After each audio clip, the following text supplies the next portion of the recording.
So, hello, Pastor Mark.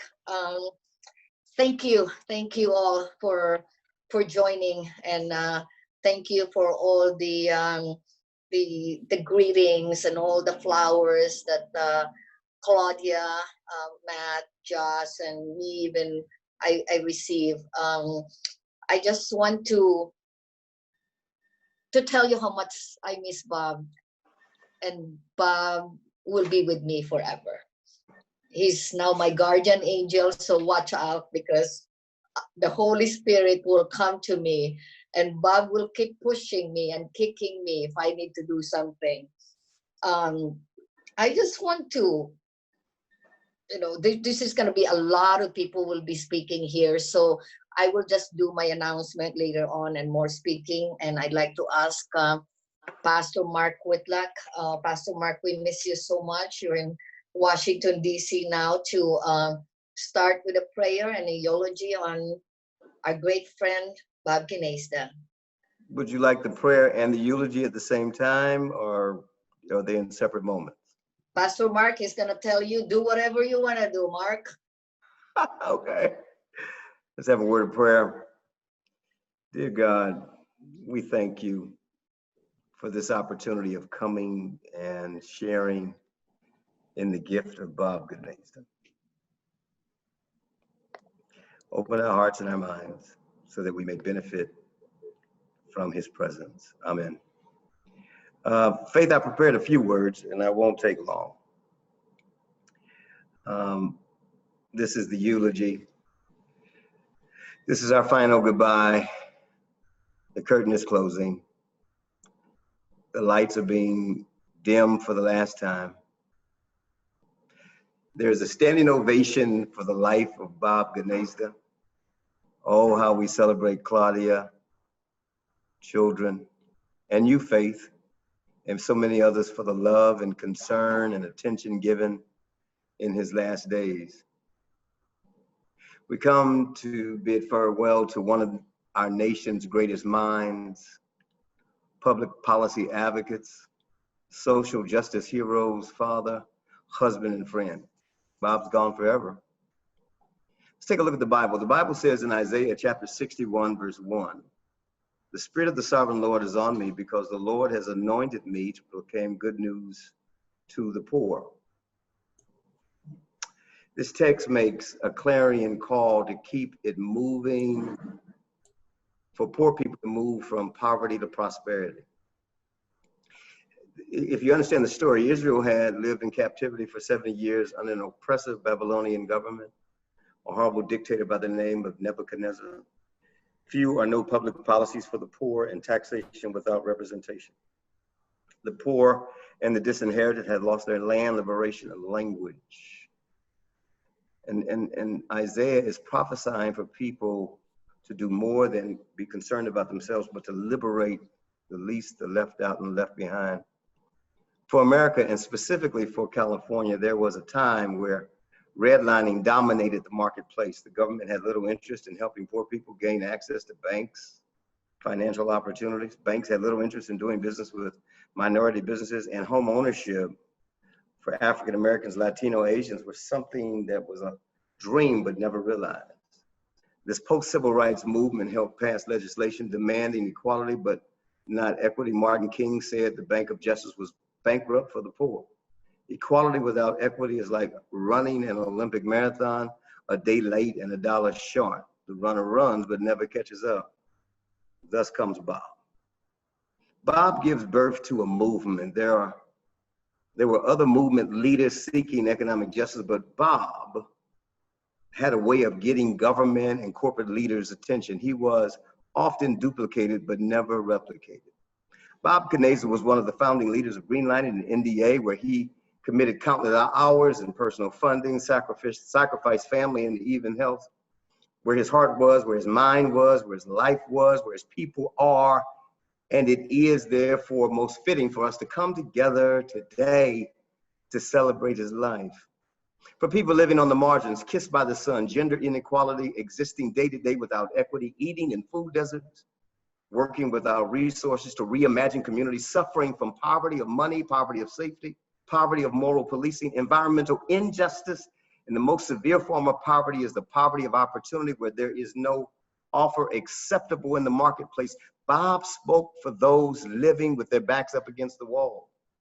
Bob was unafraid to speak up. Bob organized, can you believe it, this coalition of colors that made up the rainbow. While we all can see the rainbow, we have no idea how difficult it is to bring churches and nonprofit leaders and people on the margins coming together. Bob had the unenviable task of bringing us together as a group, a bunch of hard-nosed, tough-minded, stubborn, multi-ethnic racial groups together. There were times we all needed to pray. We needed a psychologist and a good stiff one with a chaser after the meeting. Bob was a miracle worker, yet we are thankful for this little man sent to us. We're thankful he loved us, fought for us, wrote countless articles for us, made telephone calls for us, to unreachable people for us. He would take us from the White House to church houses. He would march with us and hold meetings in bank boardrooms, and then have the comfort of having dinner at our tables, kitchen table. We're thankful for Bob for defending our honor, hopes, dreams, even to death. We are thankful for Bob, who dared to believe in us, even when sometimes we didn't believe in ourselves. This is why we gather to reflect, mourn, and remember a gallant, God-fearing man who understood the problems of the color line but refused to be defined by them. He would not accept labels while poor people lived in discomfort. Bob was bigger, stronger, wiser than labels designed to limit us. Bob was not particularly religious, but understood the power of believing in yourself and a higher power. Bob was Jewish, Muslim, Christian, Hindu, agnostic. Bob was everything. Bob was the reflection of what is good, right, moral, and meaningful. Bob wanted, so desperately desired, that all people would eliminate the lines and the labels that discriminate and hurt us and harm us. Many will ask what brought so many people together to honor this controversial, challenging, and courageous man. For you, for me, it makes me smile. I remember when he and Gamboa would push a bank CEO to a breaking point. He would never threaten them, but the CEO or the government official, Joseph Allen, our foreign comptroller of currency, knows what I'm talking about. We knew that if Bob ever got up in the middle of a conversation to abruptly leave the room, all heaven or hell was getting ready to take place. In the words of the late Congressman John Lewis, Bob created good trouble that led to funding opportunities, bank opportunities, public policy reformation, appointment to bank boards, and government appointments for women and people of color. In closing, it was the words of Søren Kierkegaard, the wonderful Danish philosopher, theologian. He said, life can only be understood backwards, but it must be lived forwards. Thank you, Bob, for keeping us moving forward, sometimes pushing and prodding and pulling us, but you kept us moving forward. Let us keep moving forward to transform our communities from dark days into bright tomorrows.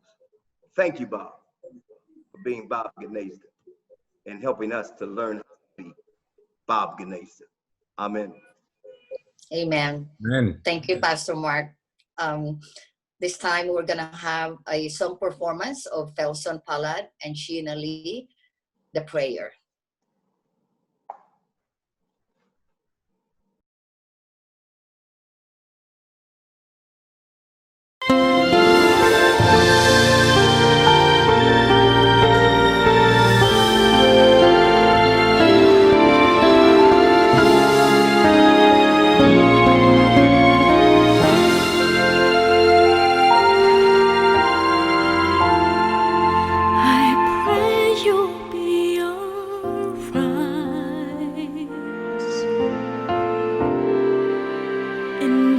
Just where we go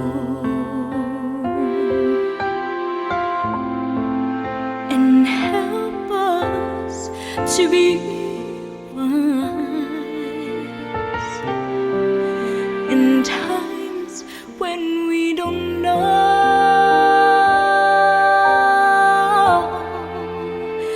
Let this be our prayer. When we lose our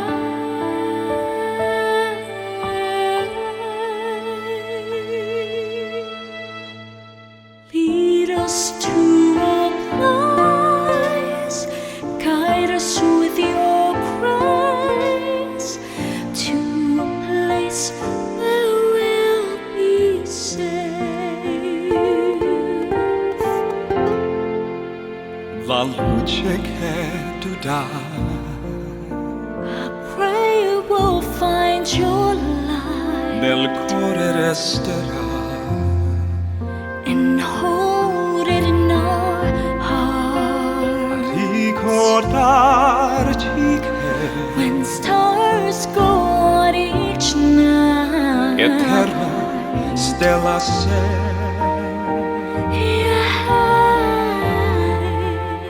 Nella mia preghiera, let this be your prayer. Quanta fede c'è when shadows fill our day. Lead us to a place. Guide us with your cries. Give us faith so we'll be saved. Sogniamo un mondo senza più violenza, un mondo di giustizia e speranza. Ognuno di la mano a sua vicino, simbolo di pace, di fraternità.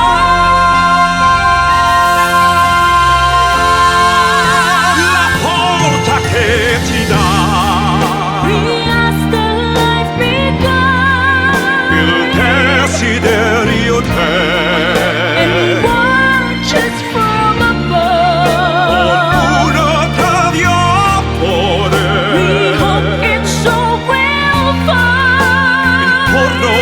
Dentro sé.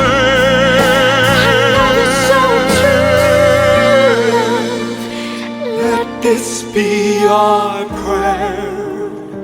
Let this be our prayer. Just like every child. Just like every child. Need to find a place. Guide us with your grace. Give us faith so we'll be saved. E la fede che hai acceso in noi.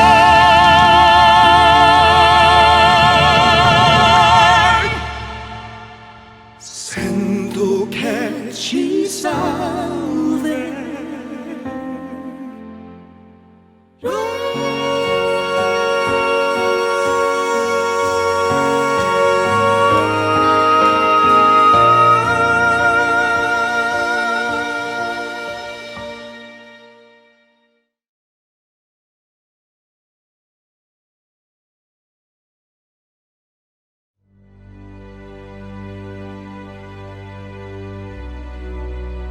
In a world where greed, inequality, and political injustice has affected many innocent people and minority groups, Bob Gnaizda was there to restore the hope and change the lives of those affected and less fortunate. He convinced Ronald Reagan to give away millions of dollars worth of food to the poor that would have been otherwise wasted and dumped in the ocean. He convinced the White House and Congress to allocate a larger number of food stamps to a wider range of groups in need. He convinced the state of California to cut CEO salaries and instead use those funds towards creating more jobs for women and minorities, as well as improving minority housing and providing more people with homes. He was also a veteran of the civil rights movement and helped African American minorities gain control of their vote. In general, he has gone bravely where not many have gone before, selflessly standing up to many powerful people and governmental institutions for the sake of humane justice, letting leaders know that the poor and middle class can no longer be ignored and excluded, and that change must be implemented to better the lives of millions of people. His legacy has changed human history for the highest good possible and will never be forgotten.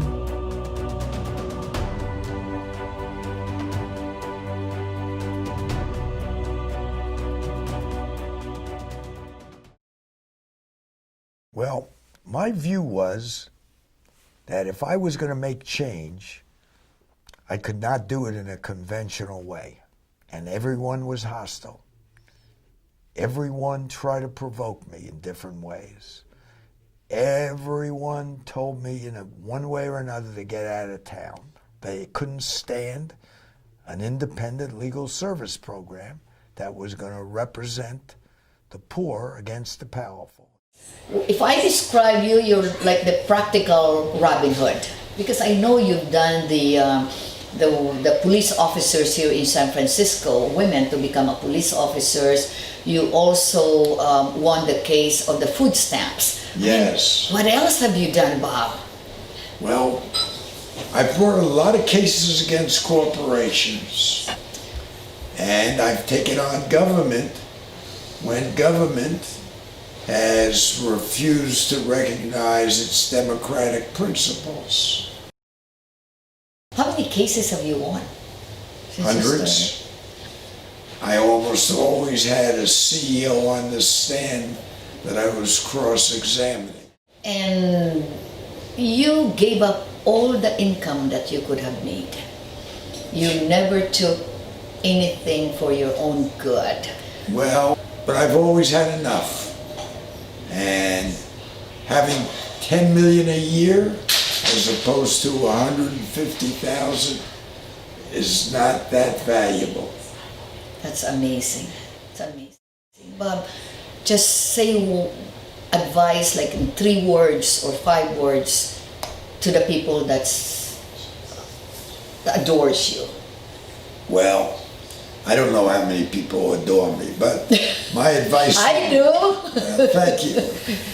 I would say my advice is to be true to yourself and follow your convictions, and don't be that afraid, because the consequences most of the time will be beneficial.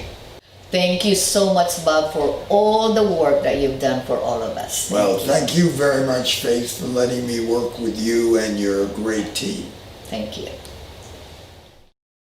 It's always a great pleasure for me to honor a kid like Bob here, years younger than I am, so it's a particular pleasure. I'm sure I have great hopes for him when he grows up. I made a couple of notes. CRLA, I have DC complaint, it says. That's always been one of my favorite activities that Bob was involved in. He filed a complaint which he sent to the White House against several agencies because they didn't have proper affirmative action programs.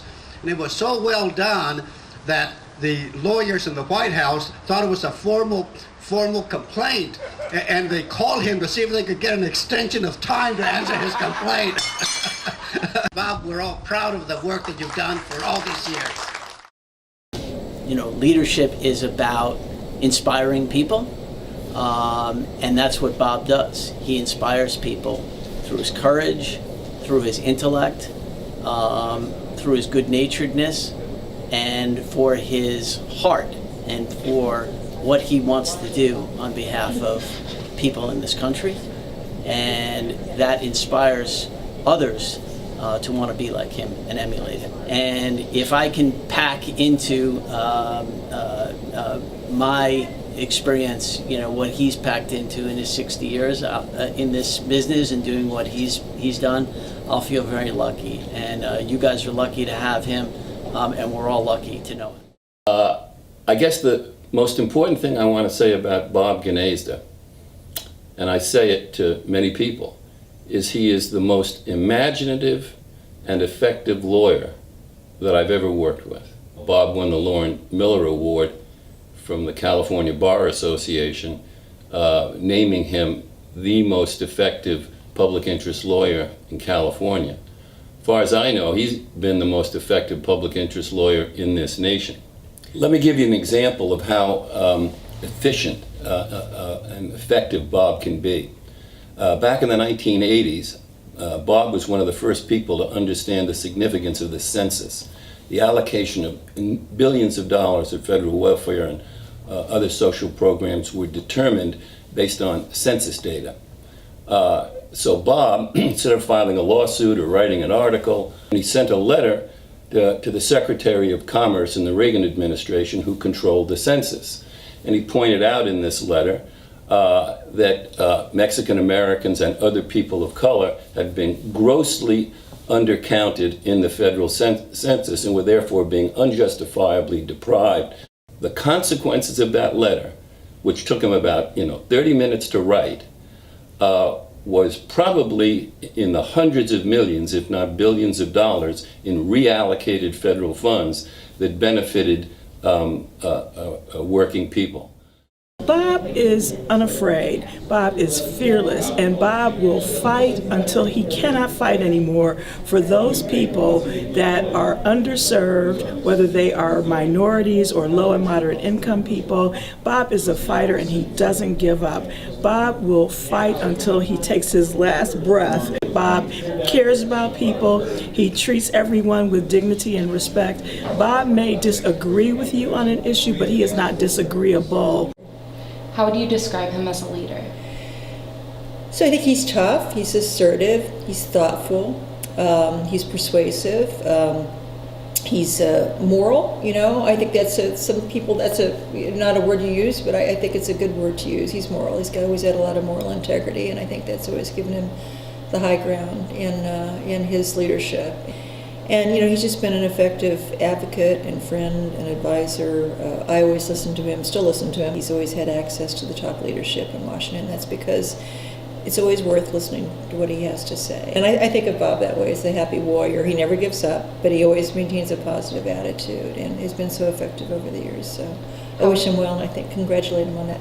Don't stop, Bob. Keep it up. Whatever you're doing next in retirement, please stay involved. Now more than ever, we need a voice like yours. I was the vice president of the Bank of California, and under very unusual circumstances that weren't related to me, I was involved in protecting one of the black high-ranking employees in the bank. And when I left the bank, I said to them, you really can't treat minorities and women the way you do. I'm going to make a change in that. And I went to all of the famous lawyers in San Francisco. I went to the government agencies that are supposed to be in charge of issues like minority employment. They all told me to go to hell, politely. I finally found Bob Gnaizda. He brought the case, we won, and Bob took that victory, went to all of the major financial institutions and said, sign on to this too, which is to put minorities and women in management and high-ranking positions. Banking was and still is probably the most integrated business in America, thanks to Bob Gnaizda. As we grow older and as there are fewer and fewer of us left, it's very important that we not lose the insight, the information, the knowledge of people and of events that occurred during our time. It's up to us to tell the true history of people, extraordinary people like Bob, who lived in our time. And I'm convinced, as I have been for many years, that Bob is the greatest public advocate in the history of the world. That he, think about it, 50 years of advocacy for minorities, for women, for farm workers, for the handicapped, for low-income people, for disenfranchised people from all over. Almost anybody who was less fortunate could count on help and support from Bob. As a matter of fact, this has been the essence and purpose of Bob's entire life.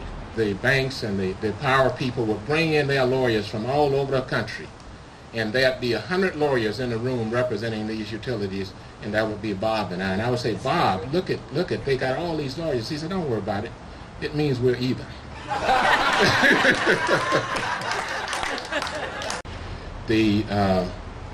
The thing that I want to mention, though, and I haven't had an occasion, even though I've known Bob all these many years, I've never had occasion before to say to Bob directly that I appreciate, as a beneficiary of his efforts, the risk and the sacrifices that Bob has had to make over all these many years. Because in order for Bob to be effective, he had to challenge, he had to get in the face, he had to confront some of the most powerful institutions in this country.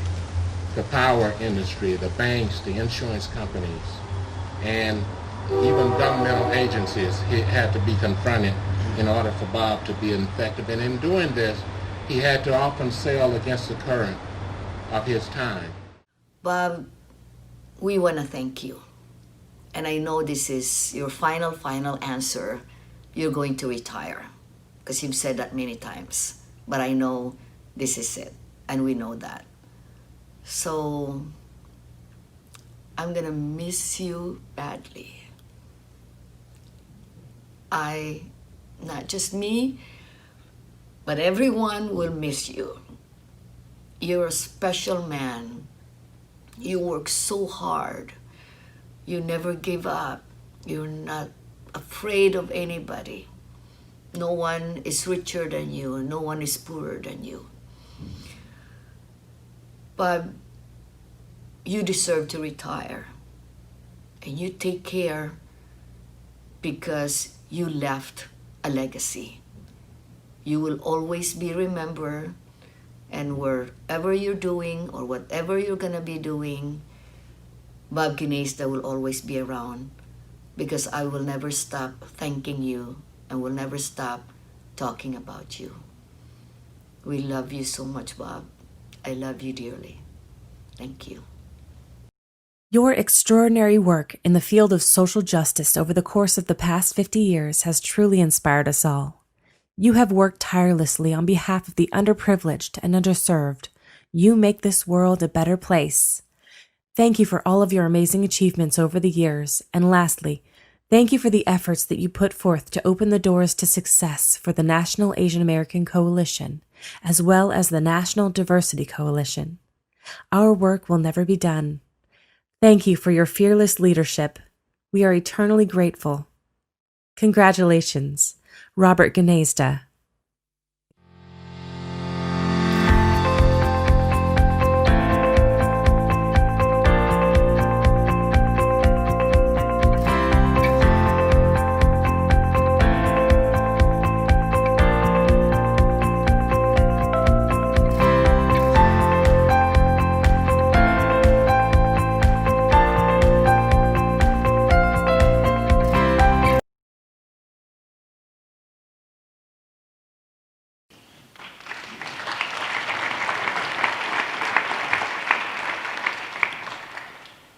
Three people have had a huge impact on me who are here tonight.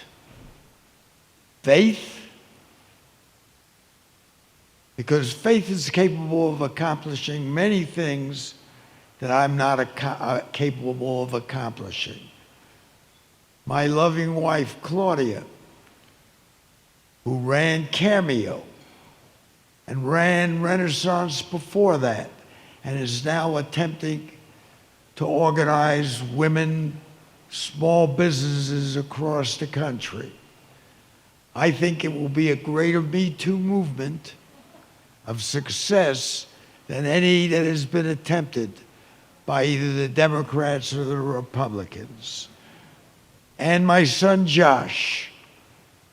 Josh joined me at many meetings with corporate CEOs.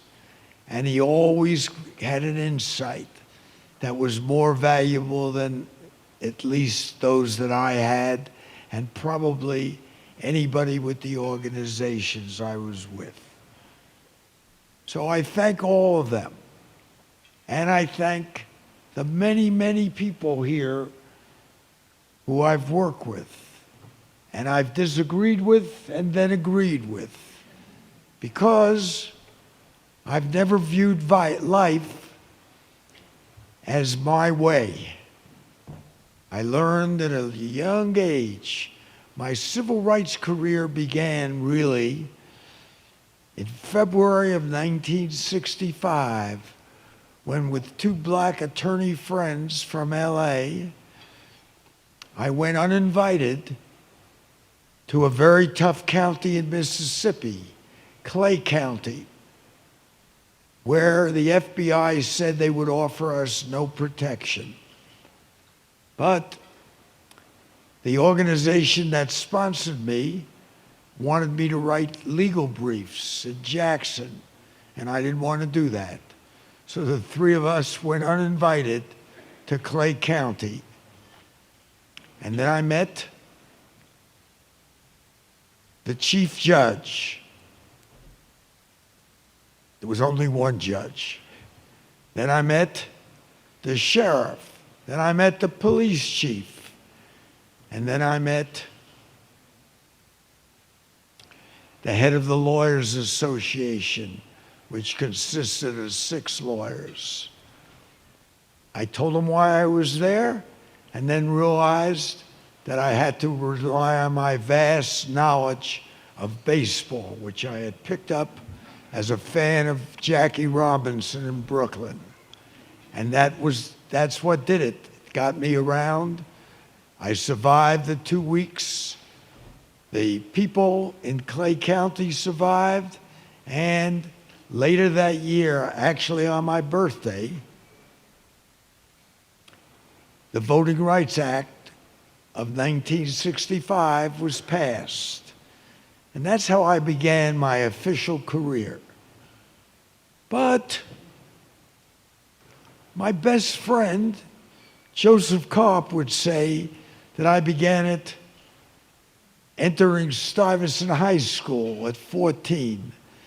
Stuyvesant was a special high school for extraordinary students, but it had no Latinos, virtually no Asian Americans then, virtually no blacks, and no women. So I submitted an article. The article was to the monthly magazine, and it was entitled, "Where Are All the Girls?" So you know my interest. Well, the school publisher, a senior at Stuyvesant High, told me he liked the article and it would be published. And then the next day, the principal's office called and told me it would never be published. And maybe that's how I began my civil rights career. One other possibility is it began when I was 9. And my mother, who was not alive, could confirm that, because the Hebrew school rabbi wished to expel me from Hebrew school because I had questioned the wisdom and tolerance of God as he dealt with Moses. And I felt that it was a form of torture to make him wait 40 years to enter the promised land.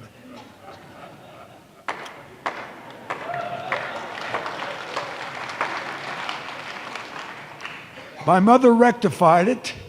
She just asked him who was their best student. And he said reluctantly, me.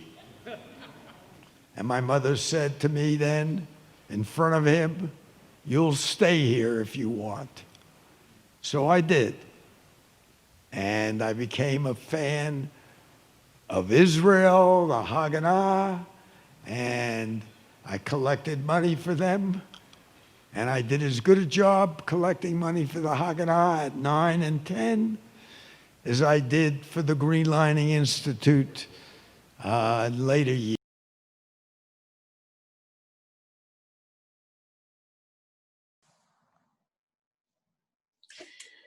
Okay, boy, isn't that something though? So Mr. Herbert is laughing.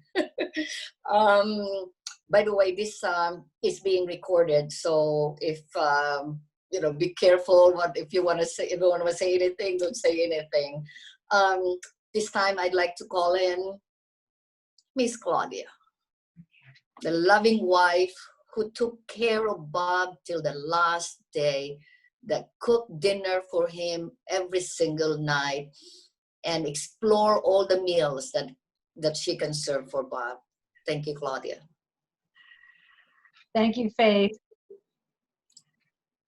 I'm just overwhelmed by seeing all the faces of so many old friends and interns and people who came to our house for dinner and when they were just starting their careers, and bankers and Washington people. It's just really hard not to cry a little bit.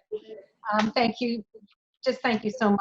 I can't express my gratitude. But I also wanted to just say too that Josh and Matt, I wanted to give them a very special shout out and thanks, because they have been just so beautiful. They both embody so many of Bob's qualities and really enhance them as well. And it's really wonderful to be spending time with them. Many of you here in this Zoom room know what I mean when I say the Gnaizda perspective. And that's what really impressed me about Bob when I really pretty much from the first moment I met him on the street when we bumped into each other on 2nd and Howard. But basically, what the Gnaizda perspective, as you'll remember, is you do what's right, you do what makes sense, and then you do more of it. And I know there are a number of people in this room. Jim Herbert's shaking his head. Yes, Adam, I'm sure is too. And maybe Joseph nodding, who know what that means. When you just get pushed by Bob to do a little bit more. Bob was really 1 in a billion. And as he reminded me when I told him that, I said, honey, you're 1 in a billion. He said, well, there's 1.67 million people like me out there. 1.67 people out there like me. So I hope that those 1.67 people have had or having as much an impact on the world as Bob did. And as he actually continues to do through his legacy with so many of us here today and so many young people who've passed through, and certainly with the organizations that you all represent. So again, thank you for all your love and support to me and to our family during this, difficult time. And I'm going to put it back to Faith for the other speakers. Thanks.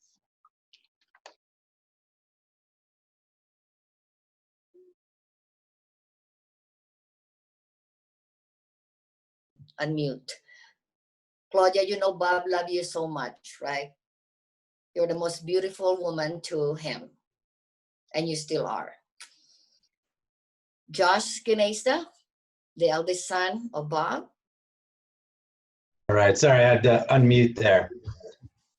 First of all, I want to introduce everyone because I don't think a lot of you have met Bob's granddaughter. So this is Aggie Gnaizda. And while Claudia was talking there, she was doing something that my dad hadn't done in decades, which is sitting there pounding, and she's doing it now, pounding on a keyboard. He always had a wonderful assistant like Mia or Becky or someone else to dictate to. So all those letters, none of them were written on a keyboard, but Aggie's already a little bit ahead. I want to thank, Faith for putting this on today, and Pastor Whitlock for that beautiful opening. And then I want to thank my dad for that overly complimentary remark he made about me in the end of the speech that we just saw. And I guess I'm in a bit of a unique position. There's only 2 of us that can talk about him as a father, my brother and I. So I'll talk a little bit about that because I know there's a lot of people that have amazing stories of his work. So in the spirit of the overly complimentary Bob Gnaizda to his sons, when I was, 4 or 5, he would give us what he would call 8th grade math questions. And by 7th or 8th grade, he'd turn them into college level, or not even 7th or 8th grade, maybe 7 or 8 years old. He'd turn them into college level math problems. They were always word problems, not just like simple arithmetic, but he wanted us to learn how to solve problems. So they were always word problems. And, if 6 giraffes met 12 elephants and what have you. And I think he just wanted to make it fun and really teach us how to solve problems in life. Another story that's kind of apropos of nothing but's memorable to me is we took several road trips as kids. And one thing that we would always do is stop in every state's capital. And not just the capital city, but we would go visit their capital building. And I don't know if there was a message there, but I think it's just one of the ways he liked to try to keep things fun. And maybe only Gnaizdas would find stopping in capitals fun. But there's also nothing to do in Lincoln, Nebraska either, so you may as well stop at the Capitol. And so I think the last story that I kind of want to tell just about him as a father, because it's funny to me, and it's something that most people who knew him might get a kick out of. He wasn't very, what's the nice way of saying? He wasn't very technologically proficient. And so, but what he was very good at is ballparking numbers. So I remember as a kid, he had 10 or 20 years worth of world almanacs sitting in his den. And you could ask him, you know, what's the population of Paraguay? And he'd tell you precisely what the population was. It wouldn't be precisely true, but it would be a precise number of some sort. So he might tell you it's 6.4 million people. And you would go and you would fact check them. And we didn't have internet at the time, so you would actually have to open up one of those almanacs, and you would see that maybe it wasn't 6.4 million, but he was pretty darn close. So fast forward 20 plus years, and he'd finally gotten his first iPhone, and he used it as basically just a traditional phone. He didn't know how to use the internet. He didn't know how to use text messages. And so my brother Matt and I thought maybe it would be fun, and maybe it would even be helpful to teach him how to use Siri. So we had him hold the button, and once Siri had eventually figured out his thick Brooklyn accent, he was able to ask her the most important question to him at the time, which is, or at least I think what he thought would be the most telling determinant of her proficiency. And he asked her, what's the population of Wyoming? And she told him, and he thought about it for a second, and he said, you know, yeah, that sounds about right. So we encouraged him to ask another question. And he asked another question, what's the population of Indiana? And again, he approved of the answer, and so on and on we went with several other states. At which point, I think my brother and I thought maybe it would be good to let him explore some of the other features, so we encouraged him to ask a dramatically different type of question to Siri. And he asked Siri, what's the population of Namibia? And so he was having a lot of fun, but we really prodded him to ask something other than population. So eventually he asked Siri, and mind you, we were in Kauai in a relatively remote area. So he asked Siri, where's the nearest gas station? And unfortunately, she replied that she was having trouble finding a gas station. And I think that was the last time that he ever used Siri. So it's just one example, but we always had fun. I mean, as a father, I know he was very serious in his work, but he always had fun with us. He was a coach, you know, he was a tutor. He took us on road trips, helped us with our homework, and tried to teach us how to think like him, how to think like other great leaders. And as he said, he introduced us to CEOs and, you know, nonprofit leaders, a lot of the people that are here today. So I'm really, really thankful for that. I'm going to miss you, Dad, more than I could ever communicate, but I'm just thankful for all the people that are here. Yeah, that are going to be able to keep retelling your stories. And I know that you live on through not only me and Matt, but and Aggie here, but through all of the people you worked with, particularly the young people. So I'm just really for making your first time. Thank you, Josh. Matt Gnaizda. Hi, thank you, Faith. You know, I will also tell a few stories from when I was a kid, since everyone else here, I think, is going to talk mainly about our dad's professional life. In addition to what may have felt like him being very responsible to all these different organizations and communities. He was a truly wonderful father. And, you know, he'd always come home for family dinners. And, you know, he would talk with me and Josh and engage with us and encourage us to ask questions. He would tell us bedtime stories. And one of my favorite characters was the fictional stories based on a real life person, San Francisco homicide detective Earl Sanders, who solved murders and fought racial injustice. You know, another character that Josh and I loved was Noguchi, a fictional advisor to the Japanese emperor, who would always have to solve tricky problems by thinking outside the box, and also keep the yen between 100 and 120. Very important. As a 5-year-old, I understood this, what the healthy yen exchange rate was. You know, when I was about 6, he started taking me on business trips, and a lot of times we'd go to Southern California. And the first business meeting I remember going to was with the head of SoCal Edison. And as I recall in the meeting, they mainly talked about baseball. As a 6-year-old, I was like, I don't know what this meeting's about. I think it's about baseball. But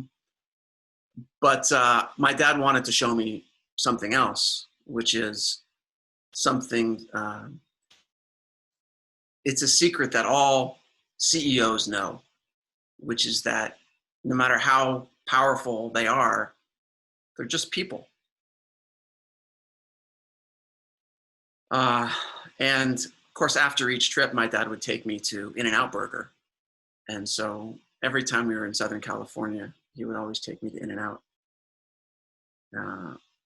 When I was, you know, a kid, as Josh mentioned, he would always be there for us. He'd go to our sports games and he'd help us correct papers. And when I would be writing like an essay about, say, the grapes of wrath for a book report, he'd look at it and say, it's good, but it's not excellent. You have to make a larger point here if you want it to be excellent. And so he'd encourage me to tie something from the 1930s to a social issue that's happening today and think about it from a larger perspective. When I was in high school, In-N-Out Burger wanted to expand to Northern California. And so, but there was a lot of, In-N-Out wanted to build a restaurant in our hometown of Mill Valley near San Francisco. And there was opposition. And it looked like there was opposition from the McDonald's down the street, and they'd organized some retirement home to oppose it. And it looked like it wasn't going to happen. So my dad and I met with the regional manager and we came up with a plan. And we arranged for In-N-Out to bring a food truck to the Mill Valley High School. And during that time, I went around and I collected signatures in support of In-N-Out. And the next week, I went to the Mill Valley City Council and I said, in 2 days, I collected 250 signatures. Now, I encourage you to do your own independent study, knowing, of course, that they weren't going to do that. All it needed was a show of support. And later that day, they approved In-N-Out Burger. So for me, this was the first time that I'd been involved in any kind of, you could call it activism. I mean, for me, I just wanted In-N-Out Burger. But I love to go there with Dad. Something that had a big impact on me was in 1999, Dad took me and Josh to Asia, including Manila in the Philippines. And as many of you know, my dad always there's a special place in his heart for the Filipino community. He'd worked with leaders like Alex Escamado and so on to work against the Marcos dictatorship. And in fact, the first democratically elected president of the Philippines, Cory Aquino, was a member of Dad's International Giraffe Appreciation Society. And one thing that I observed in Manila is that there was a main road where there was a lot of traffic and cars, and it was dirty and loud. And then there was an elevated road, which was a toll road, and only the wealthy could afford to be on that road. And in that respect, in many other ways, the wealthy had really opted out of that system. The entire time in Manila, we actually traveled with a driver who was also our armed bodyguard. And being there with a guy with packing a weapon was very unusual to me as like a kid who'd grown up in the California suburbs. But there was a huge risk of kidnapping for the wealthy. And I realized that not only was the enormous wealth gap in the Philippines bad for the poor, but it was also bad for the wealthy. And it had an enormous impact on me. And, since I've been an adult, I've been involved in my own support for, different groups who are trying to make change. I've worked with a lot of Chinese Americans who are standing up to the dictatorship in China that censors free speech and puts millions of people in concentration camps.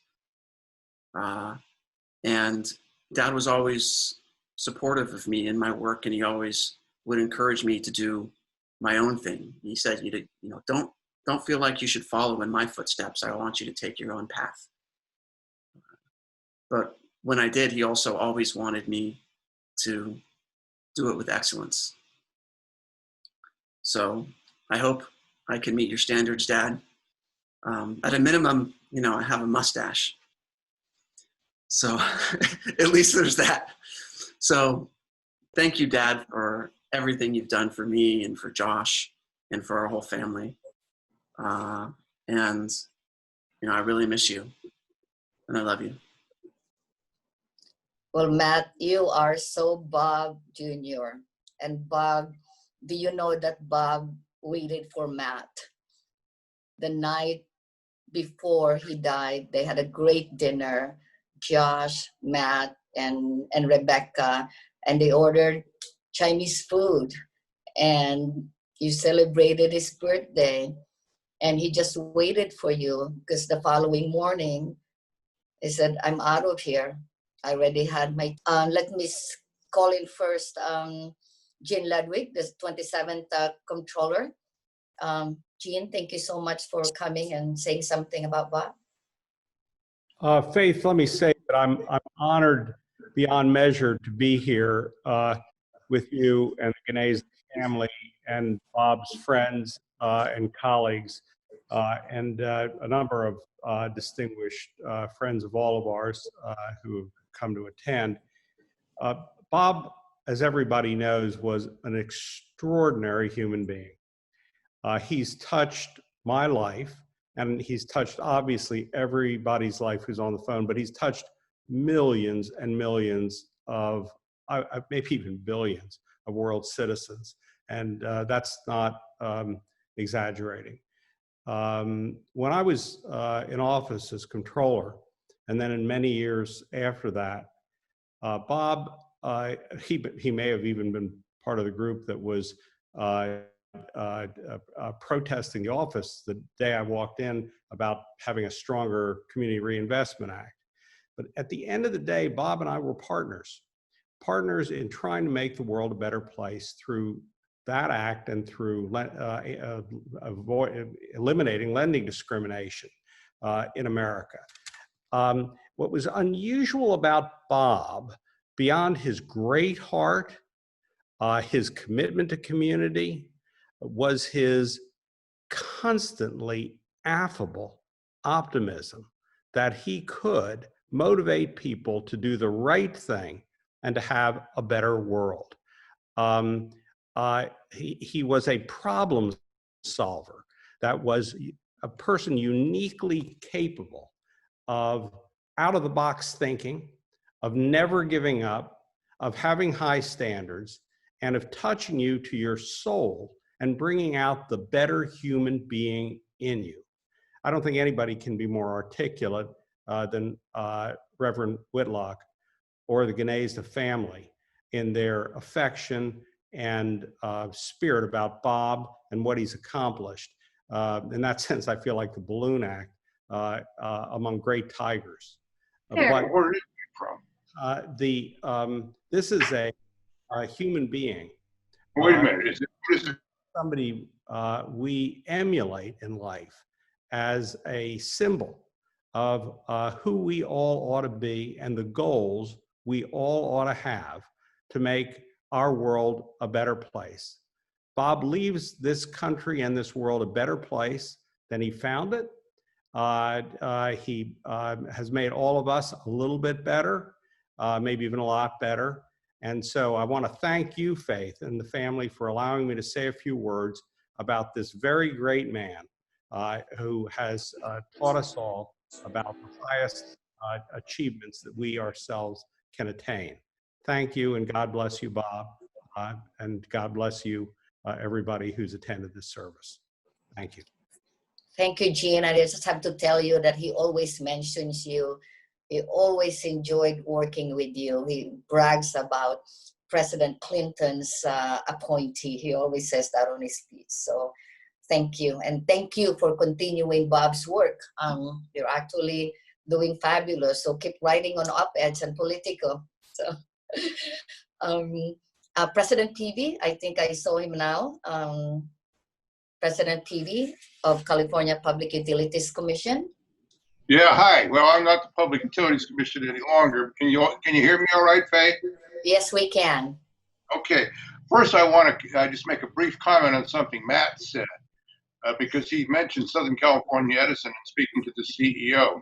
Well, at that time, I was Executive Vice President of Southern California Edison Company, and I believe he was talking about meeting with his father, with myself, and with Howard Allen. Howard Allen was at that time the CEO of Southern California Edison Company. And the story there was that we, Southern California Edison, wanted to merge with and acquire San Diego Gas and Electric Company, and I was in charge of that effort, which ultimately failed. But Bob was a great help to me in that regard, and he helped us organize low-income people in San Diego County. San Diego is a very set in its ways place, somewhat conservative in those days. But he insisted he meet Howard Allen beforehand. Now, and he wanted to talk to Howard, and he did. And he opened Howard's eyes in terms of diversity. I have to say, Howard was not the most sympathetic person at all to the issues that Bob cared so much about and that I cared a lot about. And Bob was a very convincing spokesperson for that point of view. Over the years, our paths crossed back and forth. I go back to being a union official for the California AFL-CIO with Cesar Chavez and Dolores Huerta and Larry Itleong and others, and really met Bob first through Jim Lorenz, one of the co-founders of the California Rural Legal Assistance.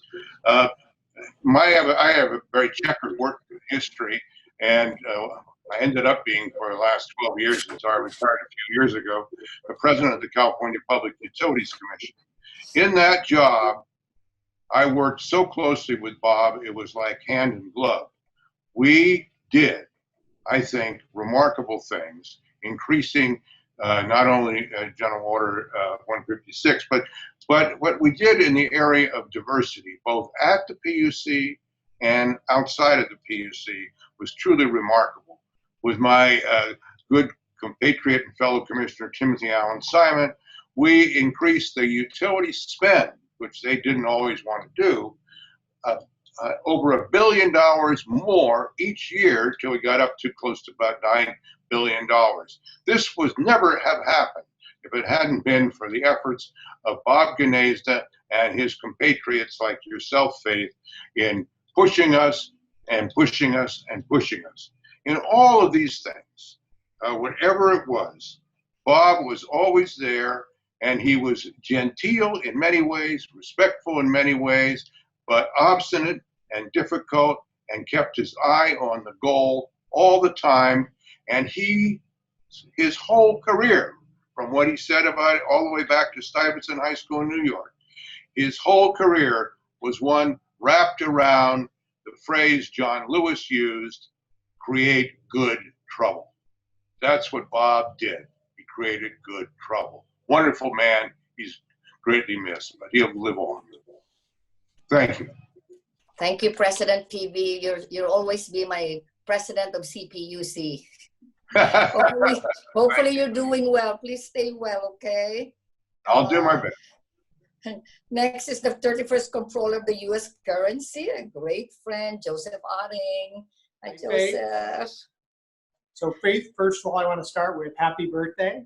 Oh Faith my had a God. special birthday this week, so congratulations. I saw the dancing on the video. So, but first of all, I'd like to thank Claudia. Claudia, my condolences, the Gnaizda family, obviously you, Faith, the National Diversity Coalition, and the National American Asian Coalition for hosting today's celebration of life. It's been truly enjoyable. Tremendous memories as Bob was talking at the various conferences and approaches. I think everybody realized Bob was a giant amongst man for his work. He was a great leader, tireless in his pursuit, creative, and always a gentleman.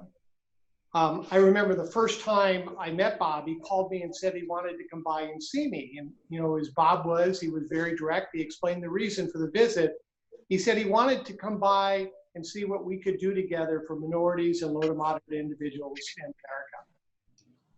It was after that meeting was scheduled, I started asking people about Bob Gnaizda, and people in the banking industry feared Bob. They described him as radical, anti-capitalistic, not a friend of banks, and a troublemaker.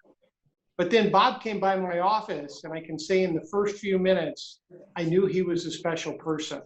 One of the smartest people I've ever met, one of the greatest legal minds, someone who was sincere in his approach, always doing, as he said earlier, this was for low to moderate income communities, and Bob was a tremendous kind soul.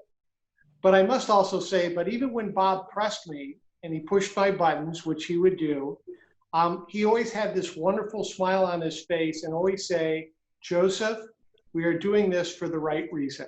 And it was. I also just want to comment, Bob was a leader in the Community Reinvestment Act. You've heard various people mention this as we've gone along. This was a law passed and put in place in 1977. Bob was one of the few people that really knew the power of that law. It required banks that had FDIC insured deposits to serve the entire community to which they operated. And if they did not, they faced regulatory action, which would include the restrictions on their ability to expand, acquire, merge, enter new markets, or offer new products at risk. So in 2018, $485 billion, and I'll repeat that number, $485 billion in 2018, which in itself would have created the 6th largest bank in America. In low to moderate income communities across America, there were housing loans, small business loans, medical facilities built, infrastructure completed, community groups, and financial services that were supported.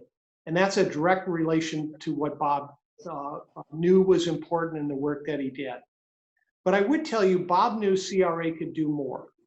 He encouraged me to go to Washington and become the comptroller of the currency so CRA could be reformed.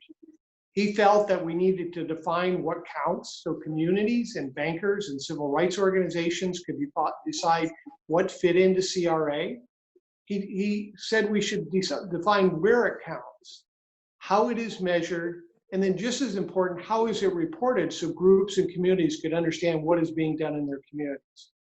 Well, we did it at the OCC. On May 22nd of this year, we issued the final rule on CRA, which we will believe that will increase by $100 billion, raising that $485 billion to $585 billion a year in CRA activities for low to moderate communities across America. So in my final tribute to Bob is to say thank you. You inspired me to be a better person, to focus on communities across America, and to go to Washington to make CRA better for low to moderate income communities across America. And I hope you're able to look down now and realize what your dream was, that all Americans have a chance that it now can be achieved. Bob, I love you. You were a great friend, and thank you for all you did for mankind. Well, Joseph, every time I visit Bob, I always tell him about the CRA, and he tells me, stick with Joseph, okay? Continue that work and friendship with Joseph. So he was very, very proud of you. When I told him that the CRA passed, and I talked to Bob even 4 hours before he left, I FaceTimed him. And thank you to Josh for that. And I told Bob, I said, you promise you're not going to leave without us there. And he's been very obedient. He actually raised his hand knowing that he knows I was there. So thank you for the work you've done. Bob, all his life, since I've known him since 2002, he's all about CRA. And when I told him, Bob, that 485 billion is going to be 585 billion, you can see his smile. So thank you, Joseph. You're welcome. Thank you. Thanks for allowing me to speak. It's an honor. And thank you, Claudia. Thank you. Very good friend of Bob, George McDaniel. Good afternoon, Faith. Thank you. Some of you are going to think that I'm Reverend Mark Whitlock because I have a pulpit here. My wife is a minister, and we've been streaming online, so I have an advantage in any event. Faith, thank you for allowing me to speak. I'm really honored. Claudia, you know how Alex and I feel and felt about Bob. Wonderful, wonderful brother. Thank you. Bob has been an idol of mine for as long as I've known his name, which is over 30 years now. Bob encouraged me and my co-founder of our nonprofit to found our nonprofit along with Faith. I've always admired, much like all of you, we all have the same view of this great man. I've always admired his courage, his intellectual excellence, his uncompromising stand, always in favor of those who really need help, as opposed to many folks who would want his attention. He was more concerned about those who needed his attention. I've been in Bob's company, much like many of us, from street corners in Oakland and South Central to boardrooms and legislative halls in DC and on Wall Street. He was always the same person, always had the same interest, the same strategic mind, and he never missed a shot. It seems especially fitting in these times, just as OCC Comptroller Otting was saying, for us to redouble our efforts to realize Bob's dreams, and those dreams being to benefit folks who really need it. And we need this very badly in today's world. Not quite as badly as I need an In-N-Out burger to Matt. I thought that was a great quip, just tremendous. And that speaks to your inheriting both your dad's sense of humor, but then his sense of purpose too. That's what we have really picked up from Bob, both his sense of humor, a little bit of irony, but especially his sense of purpose. When he locked in, that was it. You might as well give up. He was going to achieve his objective. I'm especially touched that when I finally figured out Bob's background, his educational credentials, his early accomplishments in his career, he could have lived, even though it seemed that everything Bob touched, he succeeded at it. Still, he could have lived a much more pampered life, let us say, when he spoke about the difference between 150 grand and the 10 million. He chose to do what he did, and then on top of choosing the path less traveled, he did it with excellence. He did it with a commitment to personal integrity, to folks who really need help. He's really been an inspiration to me for a lot of years. And I am just honored to be asked to speak here. I am honored to have known him, and I am just truly pleased that so many of us have come together to honor him, because it's just a very, very fitting gesture on all our parts to recognize and salute this great man. Thank you all. Thank you, George. My gosh, a beautiful friend, Miss Rebecca. Thanks, Faith. So I'm Rebecca. I worked with Bob in his final position at the NAAC and the National Diversity Coalition, but also I've known Bob more than half my life. And it's tempting today to want to share a lot of the funny stories of moments that Bob and I experienced together, like him knowing exactly where I kept all the chocolate in my desk drawer, or his angry, aggressive letters to regulators into which I desperately try and insert like a few pleasantries, or famously how I teased him for his poor man's root beer float, which was Diet Coke with milk poured into it. And those stories are great, and we had great times together, but they don't capture what Bob and I really shared, which was a deeper connection and love. And neither Bob nor I were ever interested in small talk, so it was always big talk. He would try and push me on my political views, and I was always trying to figure out what inner experiences were fueling his work. He didn't like to talk about emotions much, but I could push him, and I'd get glimpses into his inner life and stories about his childhood or his dreams or his regrets. And we shared a lot of those quiet, vulnerable moments together, more than I expected. And there's one night that was, I think, really special to both of us. We went in January of 2017 on a one-day work trip to Southern California for a meeting with our beloved National Diversity Coalition friends, and had a wonderful day, and came back to the airport to fly home and learned our flight had been delayed by 6 hours. And for those of you who know Bob, the prospect of killing time talking for 6 hours was a lot. So I immediately texted all of my coworkers, and I also took this terrified selfie of what was I going to do with Bob when he ran out of newspaper to read. And indeed, his first casual, lighthearted question was something like, "What do you plan to do with the next 10 years of your life?" But from there, the conversation actually turned a lot more personal, and we ended up talking about memories and dreams and regrets and love.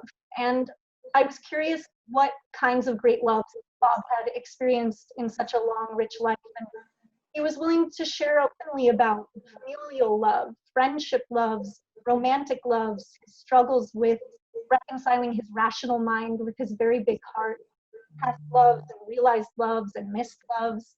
And at some point, he just stood up and walked away, which is classic Bob. He was going to the concession stand and buying a chocolate bar. And he came back and he looked at me very seriously and split it in half and offered me the larger half. And I thought that was the deepest sign of love from Bob. And I felt like as we sat there silently, having shared a lot, and sitting in this dark airport ticket here, I felt like I knew him in a new way. And I also wanted him to understand me, how I saw life and love. And I shared with him a W.H. Auden poem that I had rediscovered a few weeks earlier. I wanted to share it with him because it wasn't a showy, magical ode to perfect love, which wasn't Bob's style. It was honest and raw and a contradictory portrait of the messiness of love. And I recited it to him in this airport, and he was quiet, and he nodded and was silent, and then smiled and looked at me, really looked at me in the eye and said, "That was lovely." And we just sat there, and I think in that moment we both understood, shared something hard to describe, something transcendent.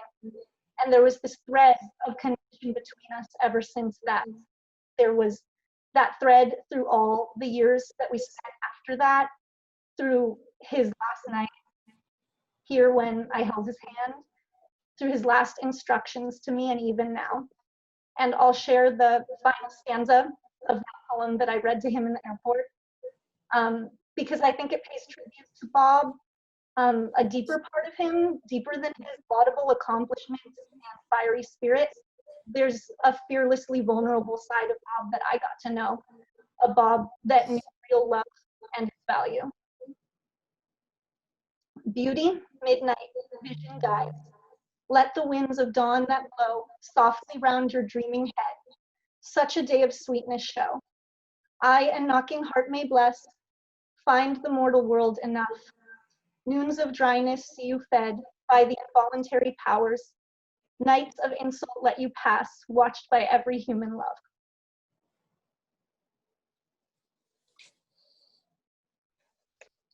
Miss Rebecca, thank you for typing 20 letters a day.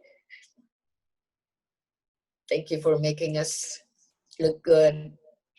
Thank you for all your patience. And thank you for baking all the cookies for him that he loves so much. Thank you, Rebecca. Oh, you got a cool, yeah, it's Bob's birthday tomorrow, guys.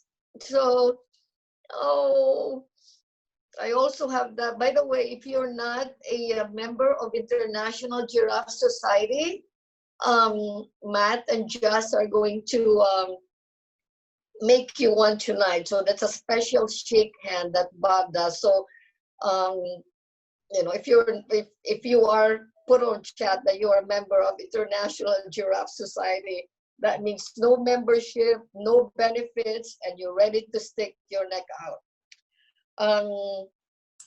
Hortensia Lopez with Green Lining Institute. Hortensia. Hello, all. A lot of you I've met through the years. We worked together some projects, and I haven't seen a lot of you in a long time. Claudia, my heart goes out to you. Beautiful smile lady, you're hanging in there tight. Matt and Josh, I remember you as children growing up, and as your dad would carry you around through all of the meetings, through all of the travels, and yeah, and he always spoke so highly of all of you, just, you were his heart, you were his center. He was very involved, but you were always part of, highlight of his life, and I just want to share that with you, because when he would talk about you, you could just look in his eyes and hear in his voice, and just, you know, he loved you all. And, you know, in the interest of time, because I know we have other people that want to speak, I think it's all been said. I don't want to reiterate it, but yet I feel it's important. I share a few words. You know, I knew Bob for over 30 years, starting off before Green Lining Institute, where we were just civil rights activists that came together around issues. And finally, one day it occurred to us, we need to formalize this more so we can continue to have impact, to do some of Bob's vision. You know, Bob was visionary, as it's been said. He was a fearless leader. He was a comrade and a friend. He had a passion for racial and economic justice. We've all said that. You know, Bob had the vision to see that systemic racism deepens the wealth gap, results in vast education inequality and poor healthcare access for underserved and low-income communities, particularly communities of color. So to that end, he promoted equity, built bridges between communities, private, public, and nonprofit sectors. He advocated for all stakeholders to be at the table and take part in identifying the issues and the problems, developing an agenda, creating solutions, and being part of the implementations so all could thrive. I mean, I think this is being said, I just want to give a little bit more reiteration. When we traveled to the Beltway or through the corridors of Sacramento, meeting with private and public institutions, advocating for public policy changes for our communities, Bob was tireless, as has been said. He was relentless, and he spoke the truth unashamedly to the power bases. We would start early in the mornings, and for those that could hang out, late into the evenings. That was always squeezing in another meeting for us to be able to state our positions and our needs in our community. And I always recall that when we were having high-level meetings sometimes with either bank institutions or corporations or legislators, regulatory, he would start playing with his tie. I don't know how many of you ever noticed. He would start like just readjusting it or just, and then he would say, I have some observations or recommendations I'd like to make. And you know, this worked. It worked because it was brilliant, strategic, and he brought the people who were the posters of our communities who could tell the stories. And he just didn't present problems. He also had solutions. And I mean, that just resonates with me all the time in everything we did and how we approached things. You know, he was always ahead of his times. He always had great insights and strategies to address our issues. He accomplished extraordinary feats, has been said. I am honored, I am privileged, and I am thankful to have worked with him for our communities, in our communities and with our communities. I am a member of the International Giraffe Appreciation Society. I'm going to continue the legacy of Bob's selfless works. And I think we're all here honoring him, and it's a good feeling. I think Bob's watching over us. I think he's here with us. Thank you, Faith, for the opportunity. And God bless you, Claudia, Josh, and Matt. Thank you, Hortensia. I just have to tell you a story. When Bob is not feeling well anymore, it was like a month ago, and I said, Bob, what's your favorite organization? He said, National Diversity Coalition. So I told her caretaker, I said, okay, you need to take this, okay? You got to take that, okay? Bob, who's your favorite nonprofit organization? He said, Green Lining Institute. I said, okay, you got two favorite organizations. I'm just gonna go in a different order. I'm gonna call Neil Borowski and then John Bryant. I mean, these are people that work with Bob. So Neil, thank you for calling from New York. Thank you, Faith, and thank you so much for giving me the opportunity to participate today. It is truly wonderful. You know, I only met Bob relatively recently, back in 2013, although of course I knew who he was. My real introduction to him, though, was from Inside Job, the documentary that won the Academy Award, and of course, which he really was the heart and soul and moral of that remarkable movie. And burned into my mind was, of course, how he had repeatedly warned Alan Greenspan over and over again about the perils of the upcoming crisis. And I just always thought, you know, what if Greenspan had listened, how different our country would be today. And so when my phone rang in late 2013, with Faith on the line as well, and that very, very distinct and unique Bob voice on the other end of the line, he needed no introduction. And he was calling with you, Faith, to ask if I would take on a pro bono case to sue the governor of California for $350 million for taking mortgage settlement money and using it to plug a budget gap during the crisis. And it was pretty far-fetched, to put it mildly. And I think fair to say that if anyone else in the world other than Bob had asked me, I would have said, thank you so much for the call. I'm kind of new to this private practice thing, and maybe I can send you somewhere else. But it wasn't someone else. It was Bob Gnaizda. Like, the idea of getting to work with a living legal legend, someone so inspiring, and getting a chance to work and learn from them was just too much. And I certainly was not going to pull an Alan Greenspan and not listen to Bob when he said that there was a case here. So we accepted the case, and it turned out, of course, that Bob was 100% spot on with his legal theory, his judgment, and his brilliant analysis. And though it probably took 5 or 6 years, we won.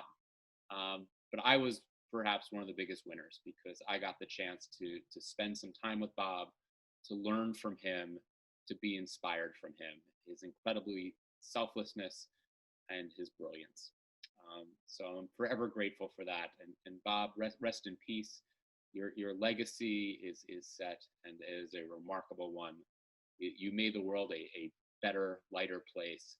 And I just feel so blessed that I got to spend a little part of it with you. Thank you, Faith.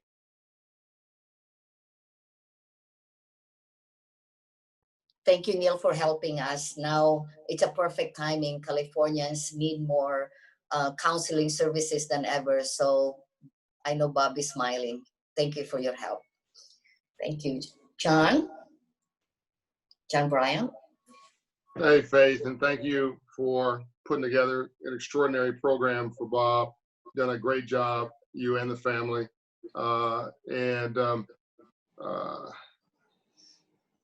First of all, let me just say that Bob is still here. He's been promoted, gone on to a better place. And we're not human beings having a spiritual experience. We're spiritual beings having a human experience. So energy matters. And you guys are setting him off in a beautiful way that I think will make sure he lives forever. I think I have an interesting distinction with Bob. And I want to thank Claudia for her quiet storm love of Bob, by the way. She was a strength underneath his wing. That softness, that rounded, sometimes his directness. She was the ambassador and translator and the communicator when he couldn't speak for himself. And Bob and I had a wonderful relationship. Bob is the distinction that's unique. Bob, I grew up in Compton, California, South Central LA, so I need to set this up properly. And by the way, Reverend Mark Whitlock, great job. Love you, man. Bob Gnaizda was the only white guy that protected me from black people. What do I mean by that? I don't mean physically protection. I don't mean physical protection. I mean, Bob had enough cred, street cred, in South Central Los Angeles that when people tried to mess with me because I was an outlier, because I approached things differently, I had different ideas, I didn't check the traditional boxes, I wanted to walk a different path to empowerment of our community sometimes. Bob was the guy who put his arms around me. Now, there was Bishop Blake, there was Reverend Murray, there's a lot of folks, Tom Bradley, Mayor Tom Bradley, a lot of names, but they're all black. And there was Latino leaders like Congresswoman Lucille Roybaugh Allard. But the only white guy in South Central LA who could say, this is my dude, leave him alone, was Bob Gnaizda. And he did it often. Early after the Rodney King riots, I needed a lot of protection. Bob made sure no one hurt me, and he made sure my ideas were pure. And he knew I was different, but he knew I was honest, and I wanted to do the right thing, just like he did. I knew that I was standing next to a legend. I had heard that he integrated the San Francisco Fire Department, I believe it was. I had heard this and that, but when I added up, I love math, I added up the agreements that Bob negotiated. Now, Faith, you can correct me if I'm wrong, and Claudia. I think it's like $1 trillion when you add up all the CRA agreements. What person do you know? What person do you know on the planet? I mean, I think it was one of the comptrollers that said that, I think it was Ludwig, that said he's possibly the most effective community advocate on the planet. I mean, I think he said he's affected billions of people possibly. You know, people normally say they throw out numbers, they don't really mean it. But I know that Ludwig counts. He knows how to count. When he said billions, he meant that, because $1 trillion is a lot of money. And the ripple effect of that work will go on for generations yet untold and beyond our borders. Bob, we had sort of like a silent closeness, a silent intimacy. He'd call me and we'd call each other and we'd strategize. But he would cut me a break. Like he'd say, John, I'm going to Washington. We're gonna go meet with the Federal Reserve Chairman or whomever. Do you wanna come with me? Do you wanna come? And then before I could answer, he said, no, you shouldn't be there. He said, we need you to go through the other door and we'll scare them. And then you can go over the other door and partner with them. What I should tell bankers is, after you get through talking to Bob Gnaizda, this is when he was at Greenlight Institute. After you get through talking to Bob Gnaizda, you can't wait to talk to me. So Bob would talk about protesting with a piece of paper. I'm not talking about marching, I'm talking about smart protesting. Bob would kill you with a letter. You don't want to get one of Bob's letters. Precisely, intimately, intelligently researched to the comma, decimal point, and period. So Bob would set it up and I try to pay it off.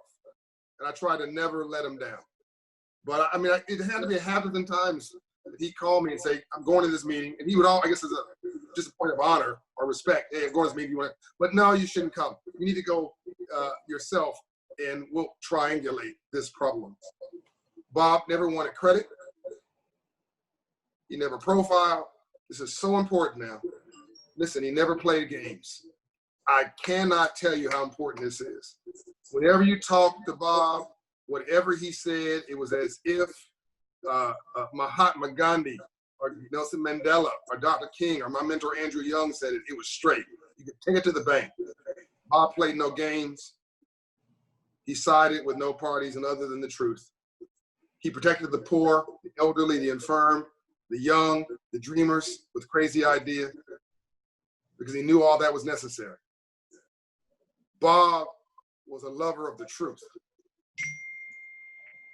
and a protector of justice. And it was never about him. And that's why he would protect me, because he knew I was trying to do the right thing, like 1,000 people on this call. And so I'm not sad today. I'm saddened that those who love him will miss him. But I am happy that he gets to rest, because he's done so much work. It's now for him to now it's time to pass that baton, and Faith and all the rest of you here. It's time to pick up that work and continue from here. God bless you. Well, you did very good, John. I was very, very proud of you. And I really don't want him to leave yet. To me, he was still young. He's still here with you, Faith. He's still here with you. It's just his physical body's gone. Okay. Mia Martinez, the person that taught Bob how to use iPad. Mia? Hi. So I've had the opportunity to work with Bob for many, many years, and we worked on countless projects together. I remember that one of our mutual favorites was the time we were establishing the DC office and the DC presence for the NAAC, Black Economic Council, and the Latino Business Chamber of Greater LA. I remember that while half of DC was going in one direction and the other half was pulling the opposite direction, because it's always just been so divided, trying to put pressure on us as a smaller organization to support one or the other. Bob, he always paved his own way. He was never pressured by others. And what was interesting in all of these was that he was usually, or if not always, right. And Bob, he was a true independent thinker and a true visionary. He was always many steps ahead of most people. There are a lot of amazing things about Bob, but if there's one thing about him that a lot of us would remember, it's that he always genuinely cared. And that's not just about the work, but he cared about people. So to us, for example, his colleagues, he always looked out for us.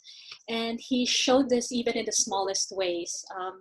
He checked up on us and he kept updated about the things that were important to us, like our families, our health, or even our hobbies.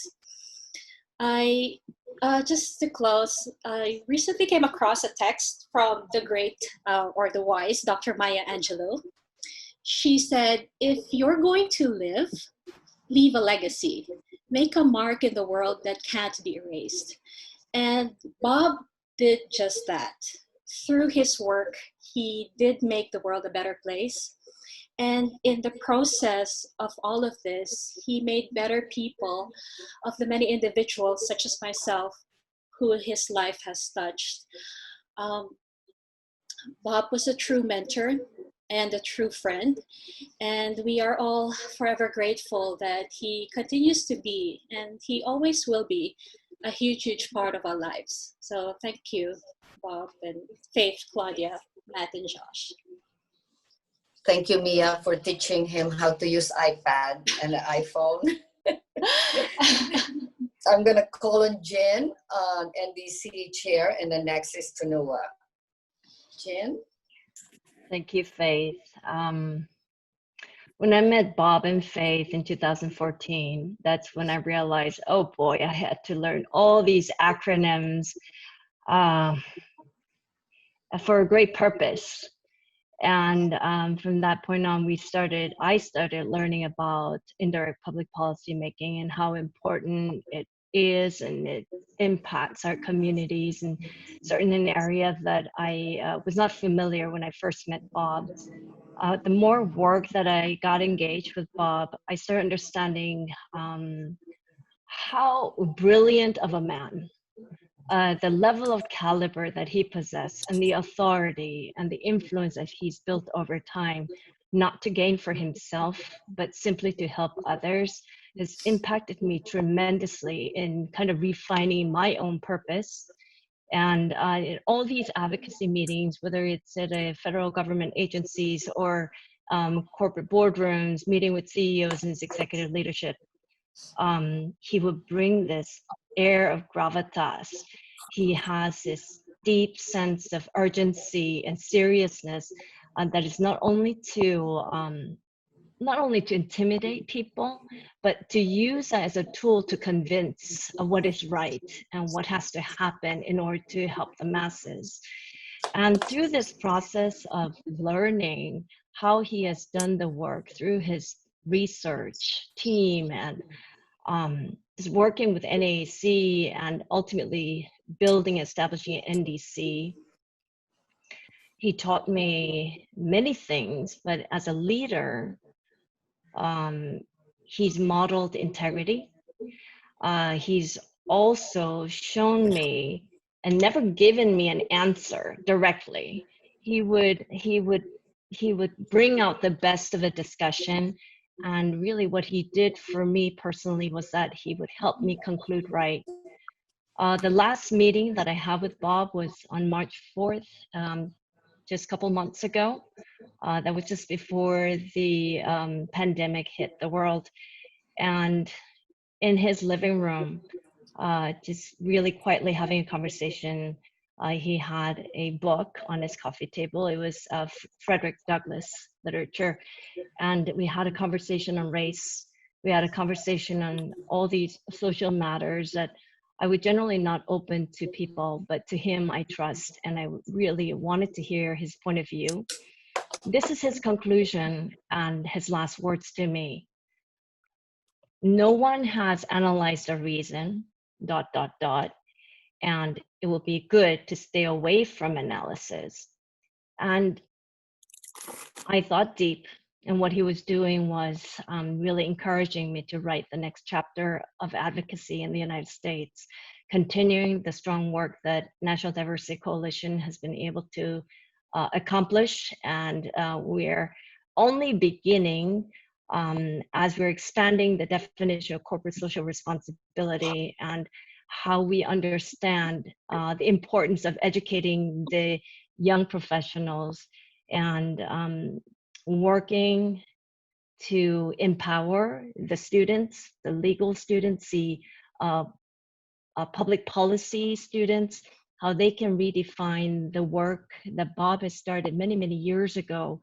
I do think it's fortunate that now the academia is opening their eyes to see the important work of Bob and the advocacy work that is happening mainly here in California through National Diversity Coalition. No, Greenlighting Institute was here as well earlier. We are really paving a new chapter for the policy work. And all I can say is I thank God for Bob's life and his family for empowering him to do more for the communities. And what a great legacy he has left behind. And Bob, we're ready to continue the work and escalate it to a place where you feel so, so proud, having left so many mentees behind you. Thank you so much. Thanks, Faith. Thank you, Jen, to Noah, and next is Normita. Thanks, Faith, for inviting me to be on. And I will say to so many of my colleagues who are on the line, to my mentors who are on the line, to my mentees who are on the line, you know, Bob was someone who had a lot of impact on all of our lives. To Claudia, I just say, you know, my heart goes out to you. I offer my most sincere condolences to the boys, Matt and Josh. Thank you for sharing your dad with the rest of us. Josh, you're the same age as my sister who would hang around the Green Lining Institute when I was there. She sends her condolences, even if you don't remember. Just know that your family has had a real impact on countless families. You see, 23 years ago, I walked into the Green Lining Institute and I was a fellow there. John and Bob had come up with this idea that the Green Lining Institute should prepare the next generation. I was someone who was the first in my family to go to college. I am the granddaughter of someone who cleaned homes, who cleaned hotels, who cleaned office buildings, who cleaned City Hall. I'm the granddaughter of a man who barely got an 8th grade education, who was a garbage man, and my mother who worked with special needs kids. And I say that because as a young woman who knew, being from South Central Los Angeles, that my community deserved more, I didn't know how to go about making sure that that would happen. But when I met Bob, even when I met John, for Bob in particular, the 3 areas that I often remark about how he impacted my life is that he taught me to have no fear, no fear. I was no longer afraid to walk in a room and see a CEO. I was not afraid to go to Washington, D.C., to meet with the Federal Reserve Chairman and to be able to meet with SEC executives and others and just talk about what my community needed. Because the second thing that Bob taught me was that my voice was so important. He taught me that I needed to write down my ideas. He taught me that I could learn our financial system, that I could take that information and use it for good in my community. And the third thing that he taught me was that all people are people, just like Matt said. Bob loved all kinds of people. It's the reason why I ended up in LA at some point, working with the search to involve Filipino Americans to help organize small businesses. It's how I ended up in Fresno while at Green Lining, trying to speak with those who in the Hmong community about the fact that California is going to deregulate its electricity. It was, he had me in Black churches, but that wasn't new. Mark Whitlock and those who are on the line and Dr. Lula Balton know that that wasn't new. But he had me in my own neighborhood organizing, of all things, the gas stations that were owned by people of color to try and go against the energy industry. He had me understand, and that is why so many of you are my mentors right now, that we can learn from one another no matter what your background and experience is. So in my house today, the next time I invite you over, when I can, you'll find that there is a humongous, beautifully painted picture of several giraffes. And that picture in particular, you'll see the necks that are standing out. When I talked to Bob last in June, he reminded me, he said, Tanua, keep going. They have to hear your voice. Don't be afraid. I know it doesn't look obvious about what's going to happen or what the next thing is, but don't worry. And so I say for today, again, to all my mentors and all my friends, I believe that we have been so lucky to have had the chance to work with Bob, to learn from Bob, and to be inspired by the fact that he was always fearless. He continued to lift up his voice, and he loved people. Thank you. Well, Chenoa, I know he's very proud of you because you're going to be the next city council in Long Beach. Oh my gosh. Look what Bob has done. So thank you, Normita. And then next will be Marty Glick.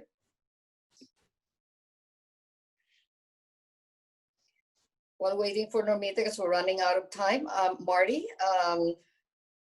the CEO of Public Advocates, another organization that Bob founded. Can you hear me okay? Yes.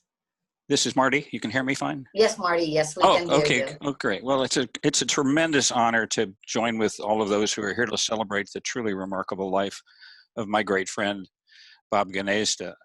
I actually met Bob 57 years ago in 1963 when I was a summer law student working at IRS in Los Angeles, and there was Bob. And at that point, we bonded and remained friends for our entire lives. I'm still broken up over this news of what's happened here because Bob was the single most important person, really, in my life. When I went to work for the Civil Rights Division of Justice. Bob and I stayed in touch. I knew when he went to Mississippi, I was in Mississippi working, and we actually hired him to come to work at the Civil Rights Division. He came and interviewed with John Doerr, my boss, and he was ready to move to Washington. And I got a call when I was in Mississippi from Bob. And Bob said, I'm not coming there, you're coming here. There's this thing, California Rural Legal Assistance, and it's going to be great. We're going to end the Bracero program, and you have to be out here in 3 weeks, and we're going to do this thing. And it was like what Bob does, right? He comes at you. He's so powerful, emotional, centered, and so we did that. We had bonded over baseball to start with, like he did with so many people. We were lifelong fans and went to games together.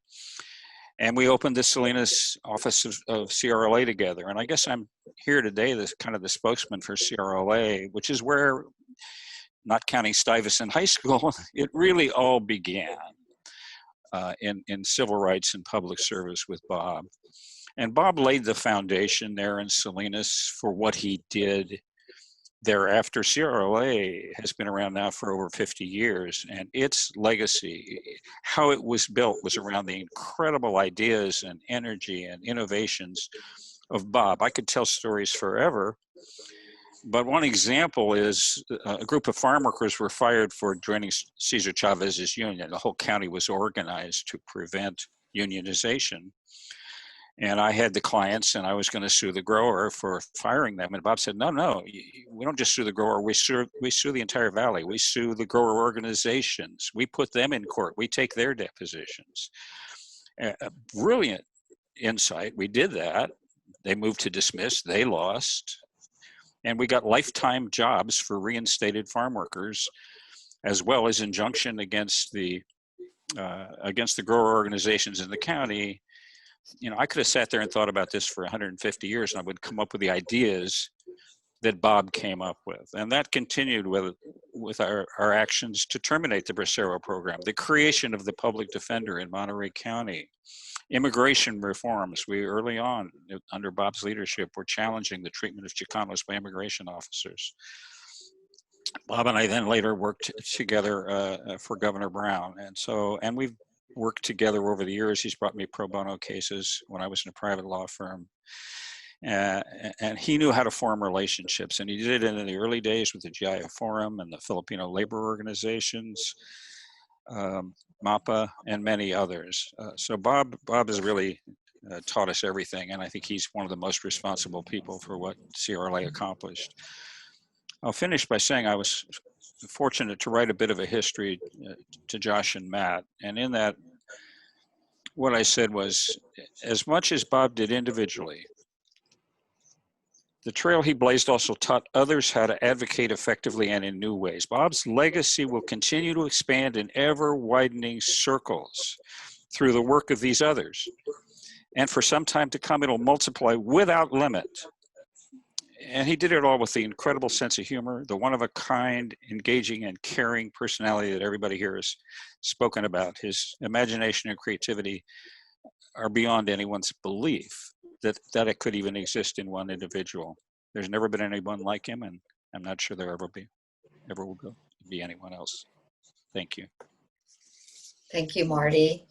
Rosanna Han, and next is Joan Kerr. Rosanna? Thank you, Faith. Can you hear me okay? Yes. Good afternoon, everyone. I'm Rosanna Han, the head of CRA at First Republic Bank. I want to extend my condolences to Claudia, Matt, and Josh, and say a few words to Bob. I met Bob more than 20 years ago at the beginning of my career as a young CRA professional. And he helped to shape my views of CRA, not just as a regulatory box to be checked, but a powerful tool to create impact in local communities. This understanding has guided me in my approach to CRA throughout my career. To me, that's one of Bob's lasting legacies, a legacy that passes on to many. Later in my career, I got to know Bob better on a personal level. One of my fondest memories of him was sharing a homemade sandwich at his San Bruno office. What an incredible sandwich he made. And I was touched that he actually broke bread with me. Another fond memory I have was celebrating his 80th birthday in 2016 with a group of community leaders and fellow CRA officers from other banks. It was our way of saying thank you to him for his lifelong contribution, and I'm so glad we took the opportunity to do this.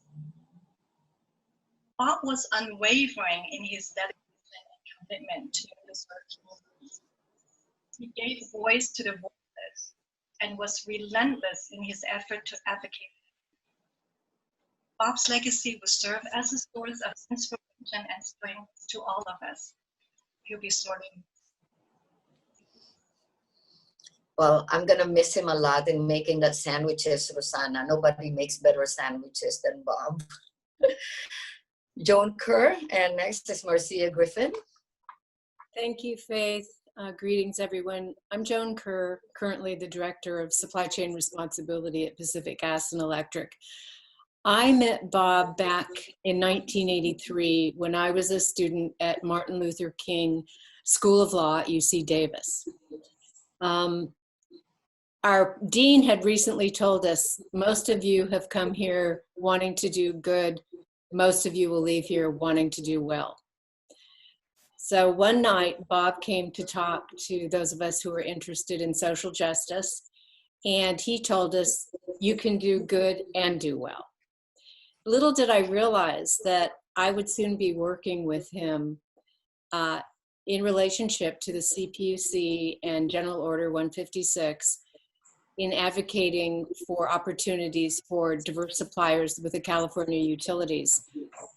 Originally, I was with Pacific Bell, and it was really fun being a corporate attorney and seeing that I had an ally and collaborator on the other side of the table as we were working through many different proceedings and pleadings and OIRs and workshops all around how the utilities could help diverse suppliers get more opportunity. And Bob was such a powerful and positive force in that endeavor. I learned so very much from him when I was at SBC and AT&T and now at a gas and electric utility.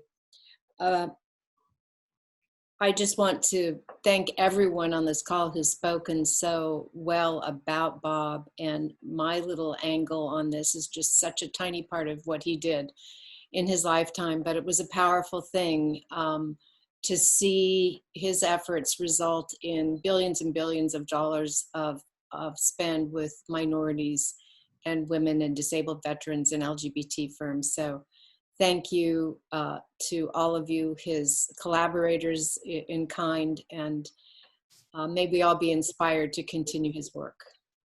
Oh, you are, Joan. You are. Marcia, if Marcia is not there yet, I'll go back to Normita. Normita is representing all the counselors and the staff of NAAC. I'm here, Bob. I'm here. Oh, this Marcia, good. I think I just want to congratulate everyone on the call, all of your testimonies about Bob. I mean, they are so endearing and just so enlightening for all of the years of experience that Bob has had with all of us. I met Bob 20 years ago through Faith. We were sitting in a DC restaurant. Faith and I had cured all the world's problems. We were going to help everybody in the world. We were going to get money from the banks. We were going to make a difference. And then Bob walked in. And Faith told Bob all of the things that we've been talking about for the last 5 hours. And Bob said, no, you're thinking too small. You're thinking $1 million. You need to be thinking 100 billion. And I'm thinking, oh my God, who is this guy? And I tell you, we've gone that road the whole time. So I just want to say that I certainly appreciate getting to know Bob and Claudia and many of you through the years. And I just have to end by saying thank you. And in the spirit of Bob's friends and families, all of you who are on the call, I just want to say to Bob and to you, thank you. In the spirit of the activists like Bob, who not only talk the talk, but walk the walk, we have to say thank you. In the spirit of the freedom fighters who are on the call, we have to say thank you. So Bob has lived a great life. We have to say to Bob, well done. You've done a great job serving us and serving the whole country. Well done. That's well said, Marcia. Well said. Guillermo Mayor, the President and CEO of Public Advocates. Guillermo. Hi, good afternoon. Can you hear me okay? Yes. Thank you, Faith, Claudia, Josh, and Matt for the opportunity to share some brief words in celebration of Bob's life. I have the privilege of leading today one of the organizations that he co-founded early in his careers, if I'm correct, in his 30s, and that's Public Advocates. Together with Tony Klein, Sid Walensky, and Peter Sitkin, Bob started Public Advocates in 1971, which he liked to say was the first public interest law firm west of the Mississippi River. And they charged the law firm with a pretty bold and unapologetic mission, which was to challenge the underlying root causes of poverty and discrimination. Now, after everything that has been shared already, it won't be a surprise to hear that Bob remains a true legend at Public Advocates. I first met him about 12 years ago when I was starting my career as a lawyer. And when I became president and CEO, he was one of the first people to reach out to me and to express his support. I also remember having lunch with Justice Anthony Klein, who in the opening video talked about Bob perhaps being the most creative and impactful lawyer in the public interest field in California, if not the nation. And he was telling me about the stories with Bob and about his brilliant mind. And he joked and he said, you know, probably about 75% of Bob's ideas were absolutely crazy. They were nuts. They would go nowhere. But it was that 25% that were simply genius, and they were gold, and they made all the difference. And nobody but Bob could have thought of them. And that's what made the impact on millions of people and so many lives that he touched. And I know that many of his accomplishments have already been covered, and I'll try not to repeat them, but his work spanned just hundreds of lawsuits before federal and state courts, as well as governmental bodies. They also involved countless communities' campaigns. These causes included equalizing funding for public schools, preventing displacement of low-income communities and communities of color, integrating police and fire departments, preventing the undercounting of Latinos by the US Census, and fighting redlining by taking on some of the most powerful banks on the planet. But Bob didn't believe that lawsuits would solve everything. In fact, he was notorious for winning enormous victories without ever setting foot in court. And as was said before, he modeled being a problem solver, not just a lawyer. So his range of work was simply extraordinary. He didn't just win victories, he also formed institutions like Public Advocates and the Greenlining Institute. And I just want to say that equally as important for us was Bob's kindness and his commitment to training the next generation of lawyers and community advocates. He was a mentor to so many of us just like so many others have shared personally on this in this Zoom call. He regularly inspired us, and especially young leaders of color, to take on the leadership mantle, to grow in their leadership in their respective organizations, in government, in private sector, and in so many other areas of life. So Bob will forever be part of our DNA. Thanks to him, Public Advocates continues to thrive 49 years later.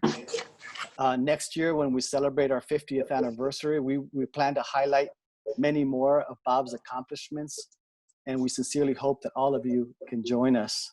And I'll just close with the following, because we're living in these very uncertain times, and as we look towards the future, it is filled with a lot of anxiety and a lot of danger. But we must remember that this future is also filled with hope. And Bob's life reminds us of the power that each one of us has to both contribute and to lead, no matter how small we may feel, no matter the odds against us. We must always stick out our necks. We must be relentless in the pursuit of justice, and it must be fueled by our love and joy for humanity. That is who Bob was. And to get through these difficult times, we are called upon to be more like him and to carry forth his legacy. So on behalf of the Public Advocates family, we want to say we love you, Bob. We already miss you. Thank you for sharing your life and your love for justice with the world, and for believing in each and every one of us.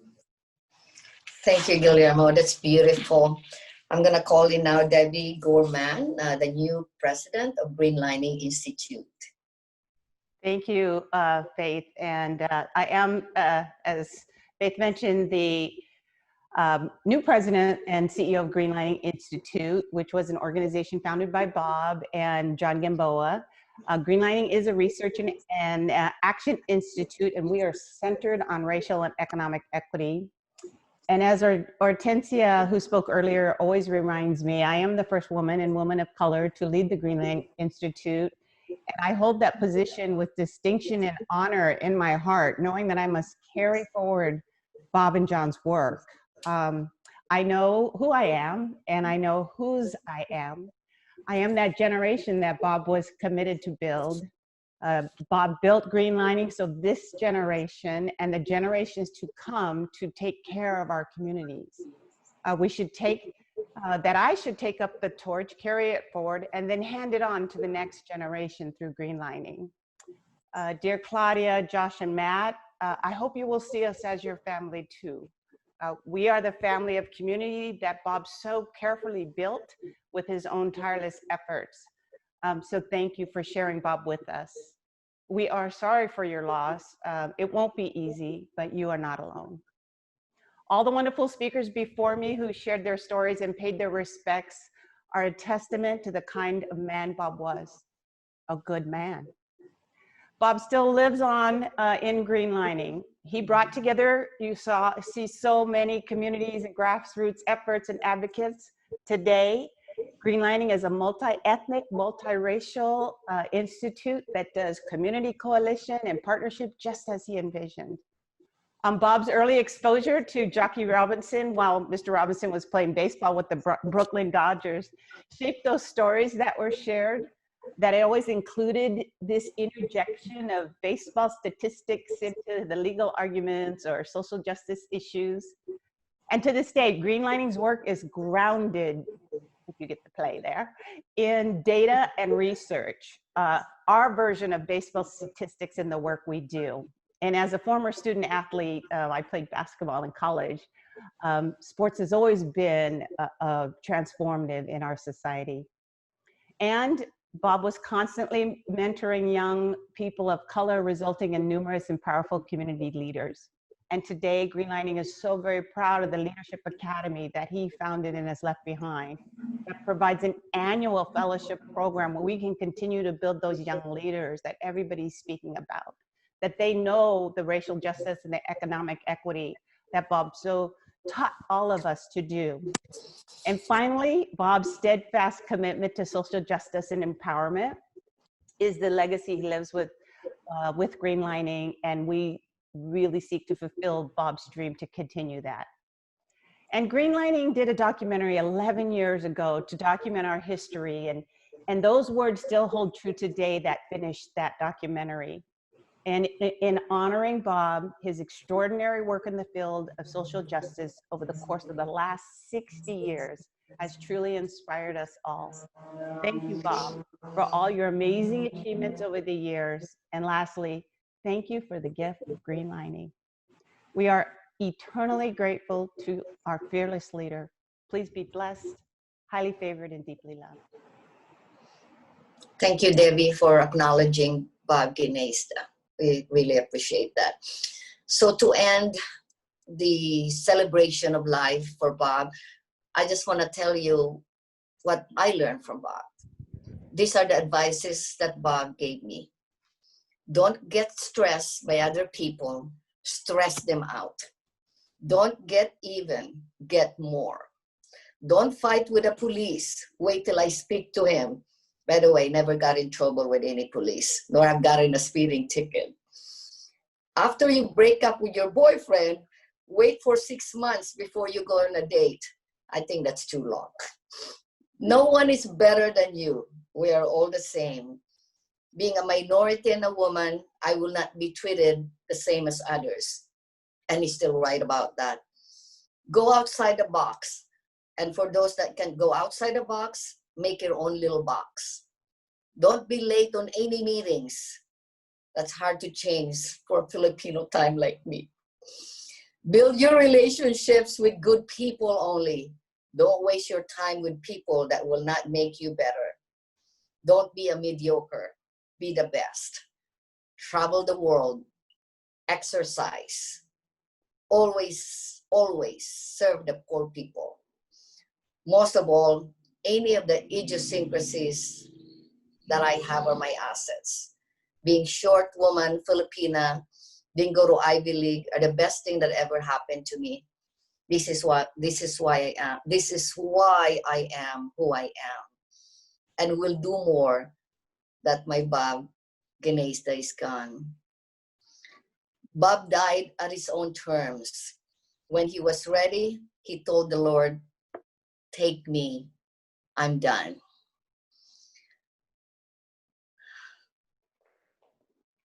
Thank you, Lord, for giving Bob to all of us. Thank you for all the lives that he affected. Thank you for all the young adults that he mentored. Thank you for making the corporations do the right thing. Thank you for all that encouragement that he did to thousands and thousands of people. Thank you for making all of us member of the Leadership Academy. And what Debbie's saying about continuing your efforts, your legacy, we're gonna do that for you. And before I just leave, I just want to acknowledge Michael Phillips. Michael Phillips is Bob's best friend who had his drink every single week. And I told Michael, I'm gonna continue that drink with him. So Claudia, I know you're gonna miss your man.